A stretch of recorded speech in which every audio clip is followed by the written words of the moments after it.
Halo semuanya, perkenalkan saya Wulan dari mahasiswi KKN PPM UGM Unit YO028.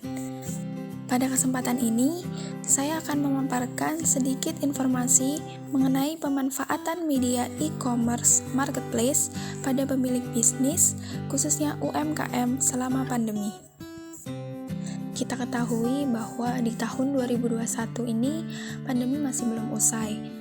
Banyak kebijakan baru yang dikeluarkan untuk mengendalikan laju COVID-19, di antaranya seperti PPKM darurat, kemudian toko-toko yang tidak memiliki urgensi harus ditutup sementara, kemudian pengunjung tidak diperbolehkan untuk makan di tempat, dan masih banyak lagi.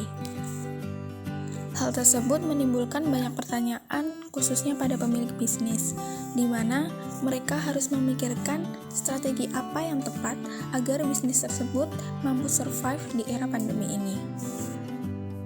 Salah satu strategi yang sudah sangat dikenal dan mungkin sering didengar oleh masyarakat yaitu dengan menggunakan konsep digital marketing.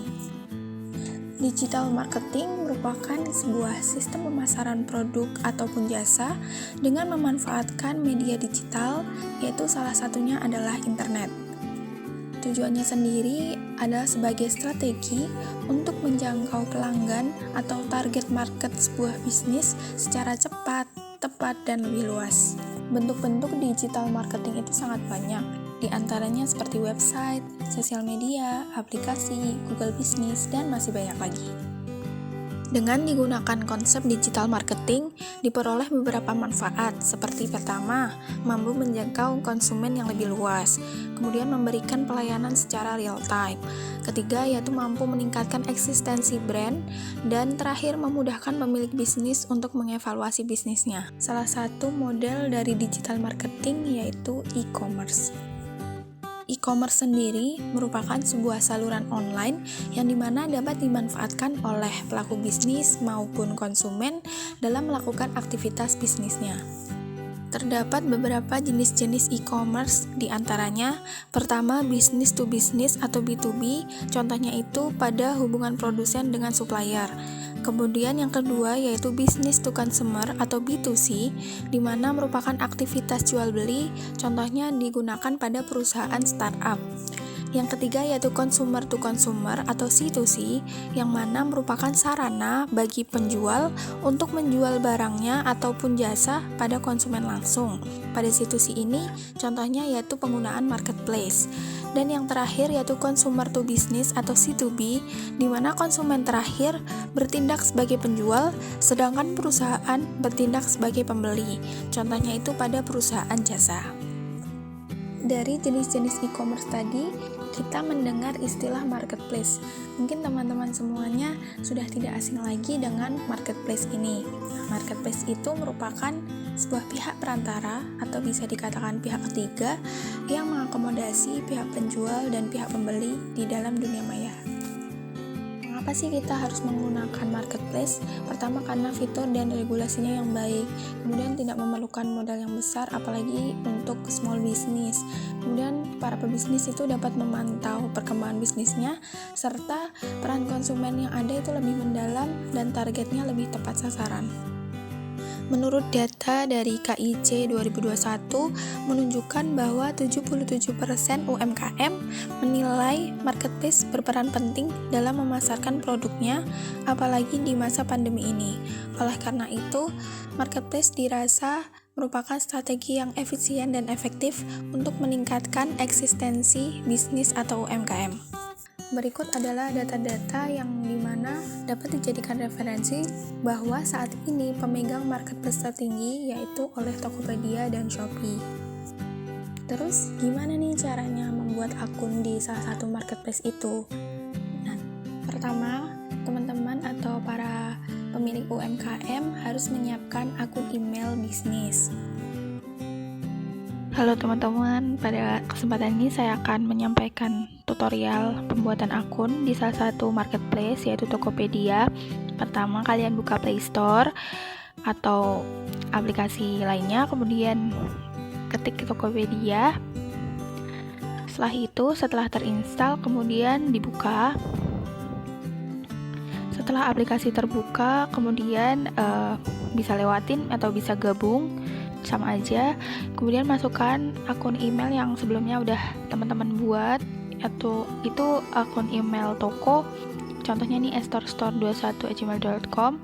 Kemudian lakukan langkah-langkah verifikasi yang ada di aplikasi, pokoknya diikutin aja.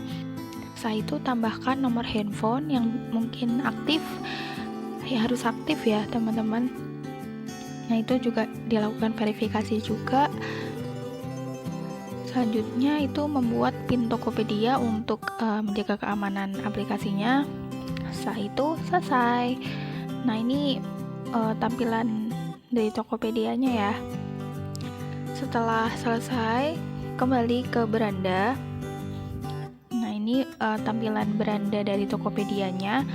Kemudian klik akun yang ada di kanan bawah itu. Nah di sini kan ada tulisan buka toko gratis. Nah itu diklik. Jadi ini langkah-langkah untuk membuat toko kalian. Pertama, masukkan info tadi dari nama toko, terserah nama tokonya apa, kemudian lanjut. Setelah itu bagian ini boleh kalian lewatin, boleh diisi juga, tidak mempengaruhi ya teman-teman. Setelah itu masukkan lokasinya ini biasanya diisi lokasi toko atau alamat toko. Semakin lengkap, semakin detail itu akan semakin mempermudah konsumen juga untuk mengenali alamat toko kalian. Nah ini titiknya juga bisa dipilih. Untuk detailnya juga bisa diisi dengan RT, RW, kemudian nomor rumah, blog, dan lain-lain. Pokoknya supaya alamatnya itu lebih detail. Tampilannya seperti ini nih, berarti kalian tokonya sudah aktif. Nah untuk menambah produk itu tadi klik tanda plus, kemudian masukkan foto produk. Contohnya ini saya ingin mengupload foto produk mengenai pakaian. Saya masukkan foto pakaian, kemudian diklik lanjut. Setelah itu, nah ini ada detail-detail produk, misalnya seperti nama produk, itu nanti disesuaikan dengan produk teman-teman. Misalnya nih saya kemeja wanita kotak-kotak. Nah di bawahnya itu juga ada option, terus kategorinya tuh juga menyesuaikan. Karena fashion, ya saya klik fashion. Nah untuk spesifikasinya ini seperti panjang, merek, bahan itu bisa diisi supaya produknya itu lebih detail. Setelah itu di scroll masukkan harga. Setelah harga itu ada stok, minimum pemesanan. Nah ini aktifkan pre-order itu terserah. Apabila teman-teman tidak punya stok, jadi kalian bisa aktifkan pre-order untuk memberitahu konsumen seperti itu kalau produk kalian itu belum tersedia. Nah selanjutnya itu ada deskripsi produk. Ini juga supaya keterangan produknya itu lebih detail lagi. Misalnya kemeja flanel, crop top, nyaman dipakai, ringan, dan lain-lain. Kemudian ini ada detail beratnya, dikira-kira satu produk itu beratnya berapa. Setelah itu ada asuransi, ini nanti bisa dibaca mau pakai yang mana. Setelah itu selesai. Nah habis itu di refresh ya untuk melihat apakah sudah terupload. Apabila tampilannya sudah seperti ini, berarti produk kalian sudah terupload.